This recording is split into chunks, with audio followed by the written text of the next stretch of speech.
Welcome to part 2 in our build series putting together Tandy's Bison overnight bag. First, let's recap. In part 1, I showed you how to put together the base. I showed you my hack, a relief cut in the corners. I showed you an alternative for gouging and the proper distance to set your gouge line from the edges. That started us at step 7 in the instructions. Now, we're going to move on. Here's step 7. We're going to move on to step 8, which talks about the base walls. And I've already put those together. And one of the things you have to decide is what sort of tooling you're going to put into, if any, into this project. Now, I used a diamond, a Barry King diamond tool.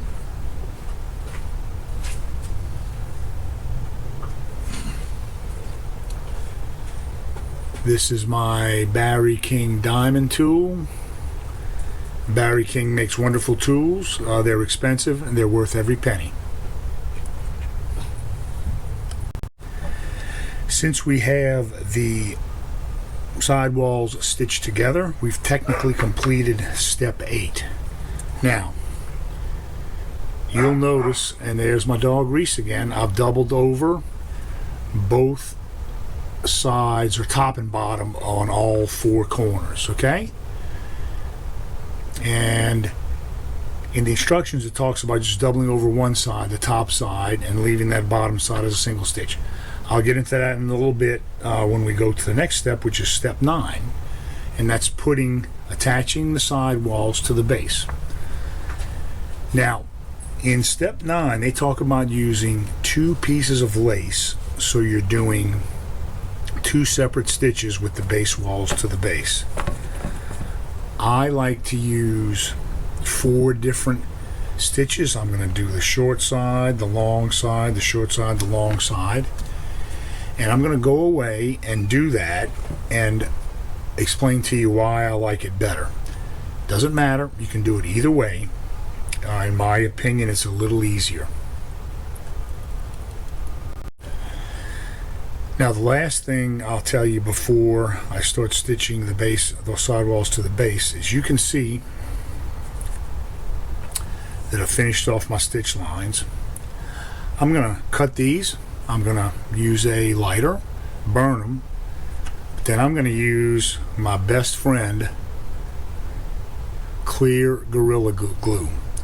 It's the medium viscosity Gorilla Glue, and anytime I can reinforce a sewed seam out of sight with this stuff, I'll do it.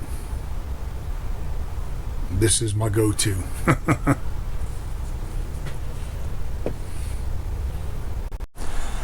I've started to sew the base together, which is step 9.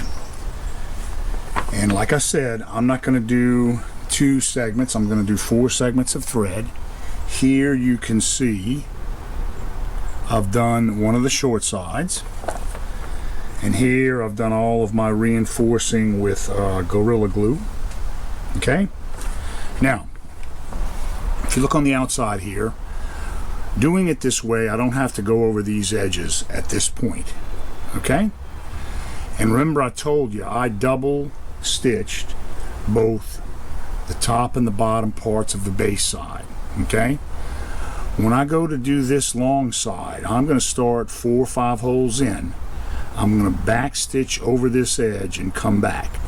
So effectively, I'll be doing a triple thread over these corners, which are going to be the highest wear and stress point on this bag. Not that this bag will ever wear out on you and you can give it to your grandkids probably. But I'm going to go away, stitch a long side, and come back and show you what that looks like.